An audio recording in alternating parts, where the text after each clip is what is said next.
हमारी धरती से 400 किलोमीटर दूर आसमान में ये है इंटरनेशनल स्पेस स्टेशन।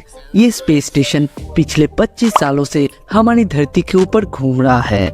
दिखने में ये स्पेस स्टेशन बहुत छोटा लगता है, लेकिन ये एक बड़े क्रिकेट स्टेडियम जितना बड़ा है और इसका वजन 4,20,000 केजी है, जो 300 गाड़ियों के वजन के बराबर है। इंटरनेशनल स्पेस स्टेशन यानी ISS इंसान की बनाई हुई अब तक की सबसे महंगी चीज है। इसे बनाने में टोटल $150 बिलियन का खर्चा हुआ है। आखिर इतना खर्चा करके इसे बनाने का मकसद क्या है और ISS में रहने वाले एस्ट्रोनॉट्स बगैर ग्रेविटी के कैसे रहते हैं, उन्हें खाना पानी और सबसे जरूरी ऑक्सीजन कैसे मिलता है और ISS को जमीन से स्पेस पर कैसे ले जाया गया, ये सब आप जान पाएंगे आज के इस वीडियो में। टोटल मीडिया के वीडियोस में एक बार फिर से आप सभी का स्वागत है। ISS वैसे तो क्रिकेट स्टेडियम जितना फैला हुआ है, जिसमें से ज्यादातर हिस्सा इसमें लगाए गए सोलर पैनल्स है, लेकिन जिस पार्ट में एस्ट्रोनॉट रहते हैं वो जगह भी काफी बड़ा है। इंटरनेशनल स्पेस स्टेशन यानी ISS स्पेस में करीब 27,500 किलोमीटर पर आवर की स्पीड से घूम रहा है। ये स्पीड इतनी ज्यादा है कि 24 घंटे में ये स्टेशन पूरे 16 बार दुनिया की चक्कर लगा सकता है। ISS में रहने वाले एस्ट्रोनॉट्स का सिर्फ एक ही मकसद है और वो है एक्सपेरिमेंट्स। जी हाँ, यहाँ अमेरिका और रशिया की बनाई हुई लैबोरेटरीज मौजूद है, जिसे स्पेस लैबोरेटरी भी कहा जाता है। यहाँ पर जमीन से लाई हुई बहुत सारी चीजों पर एक्सपेरिमेंट किया जाता है और देखा जाता है स्पेस में इनका कैसा रिएक्शन होता है। इसके साथ साथ जमीन पर आने वाली कुदरती आफतों को ISS की मदद से डिटेक्ट करके सभी को पहले से ही अलर्ट किया जाता है। और तो और इंसान का अर्थ के अलावा मार्स जैसे प्लेनेट में रहना कैसे मुमकिन हो पाएगा, इस पर भी बहुत से एक्सपेरिमेंट्स और रिसर्च ISS की मदद से की जा रही है। ISS में टोटल 6 एस्ट्रोनॉट्स रहते हैं, जिनके रहने और काम करने के लिए ये कैप्सूल्स मौजूद है, जो आपस में एक दूसरे से जुड़ी हुई है।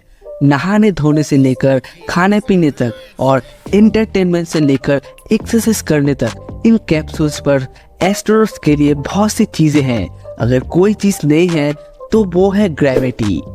जी हाँ, ग्रेविटी ना होने की वजह से ये एस्ट्रोनॉट्स ISS में अपना वजन महसूस नहीं कर सकते और ना ही इनको बैठने और लेटने की फीलिंग आती है। एक कैप्सूल से दूसरे कैप्सूल में जाने के लिए ये खुद को पुश करते हैं और किसी चीज को पकड़कर सुपरमैन की तरह उड़ते हुए जाते हैं। इनके पास खाने की बेशुमार चीजें मौजूद होती है, लेकिन ये खाने जमीन पर पकने वाले खाने नहीं होते हैं, बल्कि ये पके पकाए पैक्ड खाने होते हैं।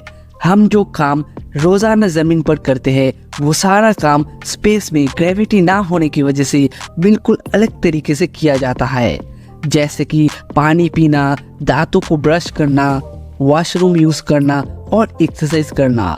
क्योंकि स्पेस में एस्ट्रोनॉट्स बहुत लेजी और सुस्त हो जाते हैं, इसीलिए इनके पास खास किस्म की एक्सरसाइज मशीन होती है, जिस पर रोजाना 2 घंटे एक्सरसाइज करना इनके लिए जरूरी होता है। इसी तरह स्पेस में एस्ट्रोनॉट्स नहाते तो जरूर है, लेकिन बिना पानी के। जी हाँ, इनके पास खास किस्म के लिक्विड वाटर होते हैं, जिनको शरीर पर लगाने के बाद सिर्फ ड्राई टॉवल से साफ करने से ही काम बन जाता है। बहुत से रिसर्च और एक्सपेरिमेंट्स के अलावा एस्ट्रोनॉट्स का काम होता है ISS की देखभाल करना। अगर कभी किसी को स्पेस स्टेशन के बाहर जाकर कोई काम करना होता है तो बिना स्पेस सूट के ISS से बाहर नहीं जा सकते, क्योंकि स्पेस में एक ही वक्त में 250 डिग्री सेंटीग्रेड जितनी गर्मी और -250 डिग्री सेंटीग्रेड जितनी ठंड होती है। अगर सूरज मौजूद होता है तो इनके शरीर को उसी वक्त जलाकर राख कर देगा, और अगर सूरज मौजूद नहीं हो तो इंसान को एक ही पल में फ्रीज कर देगा। इसीलिए ये स्पेस सूट बनाया गया है, जिसमें प्रेशर, गर्मी और ठंड के बचाव का मैकेनिज्म मौजूद है। 6 एस्ट्रोनॉट्स के लिए सुबह का ब्रेकफास्ट, लंच और डिनर के लिए खाने का सामान 6 से 7 महीनों तक चल जाता है, यानी कि 7 महीनों के लिए टोटल 3,780 मील बनाकर इनको ISS में डिलीवर किया जाता है। हैरत की बात यह है कि सिर्फ 1 केजी खाने को ISS तक पहुंचाने की कॉस्ट $10,000 यानी 8,30,000 रुपए आती है। ये खाना कोई नॉर्मल शेफ तैयार नहीं करते, बल्कि ये काम नासा फूड साइंटिस्ट खुद ही करते हैं। उनका चैलेंज ये होता है कि एस्ट्रोनॉट्स के लिए ऐसा खाना तैयार करना जिसका वजन भी कम हो और जिसको 7 महीनों तक स्टोर करने के लिए फ्रीज की जरूरत ना पड़े। उसके साथ साथ उन खानों में जरूरत की सारे न्यूट्रिशन भी मौजूद हो। इसीलिए ये फूड साइंटिस्ट खाना पकाने के बाद इनको फ्रीज ड्राइंग टेक्नोलॉजी के जरिए फ्रीज करते हैं, जिसकी वजह से इसमें से 97% वाटर रिमूव हो जाता है और खाने का वेट सिर्फ 10% रह जाता है। उसके बाद इन खानों को पैकिंग मशीन के जरिए पैक करके नासा के सप्लाई मॉड्यूल सिग्नस में रखकर ISS में भेजा जाता है। कम से कम 48 आवर्स के बाद सिग्नस ये खाना लेकर ISS तक पहुंचता है। ये तो हो गई खाने की बात। अब आते हैं पानी के इस्तेमाल के ऊपर।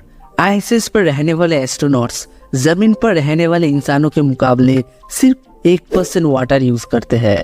जी हाँ, ISS में हाईटेक वाटर रिसाइकलिंग सिस्टम मौजूद है, जो ISS में मौजूद वेस्ट वाटर को भी फिल्टर करके पीने के काबिल बना देता है।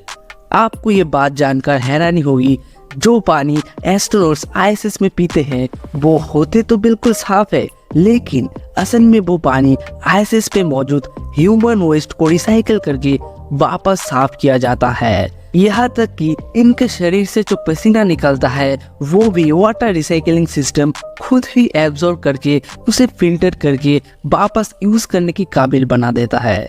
इसी तरह ISS में पानी के इस्तेमाल को 99% सेव किया जाता है। इसी तरह स्पेस में एस्ट्रोनॉट्स सांस लेने के लिए भी आर्टिफिशियल ऑक्सीजन का यूज करते हैं, क्योंकि जमीन से ISS तक ऑक्सीजन पहुंचाना पॉसिबल नहीं है। जहां पर 1 केजी खाने को ISS तक पहुंचाने की कॉस्ट $10,000 आता है, वहां पर ऑक्सीजन को ISS तक पहुंचाने की कॉस्ट कितनी ज्यादा हो सकता है, इसका अंदाजा आप लगा ही सकते हैं। इसके अलावा ISS में ऑक्सीजन ना भेज पाने का एक और रीजन है इसका वजन। इसीलिए ISS में ऑक्सीजन बनाने का भी एक सिस्टम मौजूद है। चलिए आज की इस वीडियो के आखिरी टॉपिक पर आते हैं कि क्रिकेट स्टेडियम से भी बड़ी इस स्पेस स्टेशन को जमीन से स्पेस पर कैसे ले जाया गया।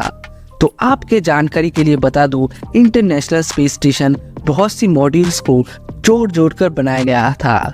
ये सारे मॉड्यूल्स कभी भी जमीन पर एक साथ नहीं जुड़े। ईयर 1998 में पहली बार लॉन्च होने वाला स्पेस स्टेशन कुछ ऐसा दिखता था। वक्त के साथ साथ इसमें नए नए मॉड्यूल्स ऐड होते गए और पूरे 13 साल की मेहनत के बाद ये अपनी फाइनल शेप में आ गई। तो दोस्तों आज के लिए बस इतना ही। उम्मीद है आप सभी को ये वीडियो अच्छा लगा होगा। अगर हाँ तो ऐसे और इंटरेस्टिंग वीडियो लगातार देखने के लिए हमारे चैनल को लाइक, शेयर और सब्सक्राइब करना ना भूलें।